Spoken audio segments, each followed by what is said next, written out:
পলায়নকৃত স্বৈরাচারের বংশধরেরা আছে, তারা কিন্তু আপনাদেরকে ব্যর্থ করে দেওয়ার জন্য ষড়যন্ত্র করছে। আমরা 17 বৎসরের নিরন্তর গণতন্ত্রের জন্য চালিয়ে যাওয়া আন্দোলন, জনগণের ভোটাধিকার এবং গণতন্ত্র পুনঃপ্রতিষ্ঠার যে আন্দোলন, যেটি 2024-এর জুলাই এবং আগস্টে ছাত্র জনতার গণ অভ্যুত্থানের মাধ্যমে 5ই আগস্ট চূড়ান্ত রূপ লাভ ধারণ করেছে, স্বৈরাচার পালিয়েছে। আমরা আশায় বুক পেতেছিলাম যে বাংলাদেশের মানুষকে হয়তো আর এত রক্ত দেওয়ার পর আর হয়তো গণতন্ত্রের জন্য রাজপথে নামতে হবে না। সেজন্যই অন্তর্বর্তীকালীন সরকার প্রতিষ্ঠিত হয়েছিল ডক্টর মোহাম্মদ ইউনূস সাহেবের নেতৃত্বে, এবং মানুষ সহ আপনার সবাই, বিভিন্ন শ্রেণী পেশার মানুষ এবং পলিটিক্যাল পার্টি যারা ছিল, দেশের সাধারণ মানুষ সবাই আশান্বিত হয়েছিলাম। কিন্তু আজকে 11 মাস চলছে, কয়েকদিন পরে বর্ষপূর্তি হবে। এই অবস্থার মধ্যে দাঁড়িয়ে গত কিছুদিন যাবৎ আমরা লক্ষ্য করছি যে বাংলাদেশে এক ধরনের বিশৃঙ্খলা এবং স্বৈরতান্ত্রিক কারো কারো ভিতর মনোভাব দেশের মানুষকে আইনের শাসন থেকে দূরে ঠেলে দিয়ে আইনের শাসনের প্রতি যে শ্রদ্ধাবোধ থাকা উচিত, সেটি অনেক ক্ষেত্রে দূরীভূত হচ্ছে। শুধুমাত্র আইনকে নিজের হাতে তুলে নেওয়া,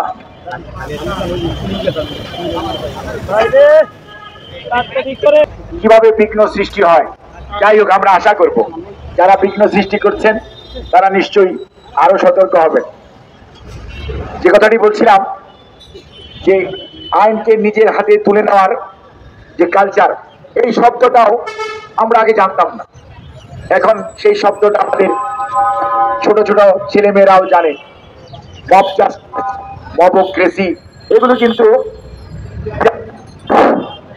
5ই আগস্টের পূর্বে আমরা জানতাম না। কেউ কেউ হয়তো বলার চেষ্টা করে 28 অক্টোবরের পল্টনের সেই মর্মান্তিক ঘটনার কথা, কিন্তু দেশ পৃথিবীর সভ্যতা কি পিছনের দিকে যায় না সামনের দিকে তাকায়? পিছন থেকে শিক্ষা নিয়ে সামনে কিভাবে ভালো করা যায়, সেটিই তো সভ্যতা, সেটিই তো অগ্রগতি। সেই লক্ষ্যে আদৌ কি আমরা স্বাধীনতার 54 বৎসর পরেও আমাদের কি বোধোদয় হবে না? আমরা কি শিখবো না? কিন্তু আমরা দেখতে পাচ্ছি অত্যন্ত চতুরতার সঙ্গে বাংলাদেশে বিভিন্নভাবে ষড়যন্ত্রের জাল বোনা হচ্ছে বলে আমরা মনে করি। সেজন্যই যাদের দায়িত্ব ছিল দ্রুততম সময়ের মধ্যে নষ্ট হয়ে যাওয়া নির্বাচন কমিশন, নষ্ট প্রশাসন এবং দলীয় আইন শৃঙ্খলা রক্ষাকারী বাহিনী থেকে রাষ্ট্রের আইন শৃঙ্খলা রক্ষাকারী বাহিনীতে পরিবর্তন করা, সেই সাথে বিচারালয়কে শুধুমাত্র আদেশ বাস্তবায়নকারী না হিসাবে দেখে বিচারালয়ের মাধ্যমে জনগণ সুবিচার পাবে সেই পরিস্থিতি নিশ্চিত করা, এইটুক করেই জনগণের কথা, জনগণের দায়িত্ব জনগণকে যদি বুঝিয়ে দেওয়া যেত, তাহলেই সত্যিকার অর্থে এতদিনে আমরা কিন্তু অনেকটুকু এগিয়ে যেতে পারতাম। কিন্তু 90-এর স্বৈরাচার বিরোধী আন্দোলনের পর জাস্টিস শাহাবুদ্দিন সাহেবের নেতৃত্বে বাংলাদেশের মানুষ কোনোদিন তত্ত্বাবধায়ক সরকার দেখে নাই, কিন্তু সেই সরকারও ফেব্রুয়ারি 91-এর মধ্যেই জাতীয় নির্বাচন আয়োজন করতে পেরেছিল। পরবর্তীতে সাংবিধানিকভাবেই অন্তর্বর্তীকালীন সরকার, নিরপেক্ষ সরকার, নির্দলীয় সরকার, তত্ত্বাবধায়ক সরকার, যে নামেই ডাকেন না কেন, সেই সরকার তাদের দায়িত্ব পালন করতে পেরেছিল।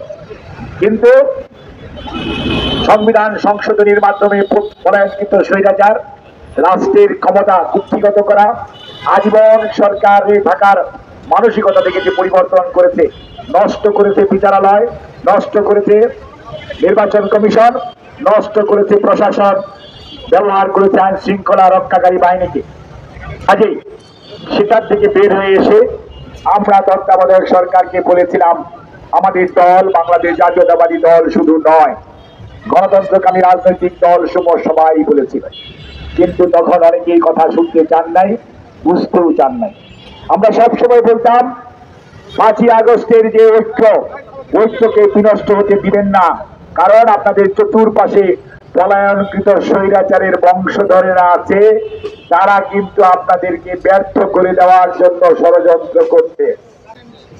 কিন্তু আপনারা সেই কথাটি আমাদের বারবার সাবধান করে দেওয়ার পরও কান দেন নাই।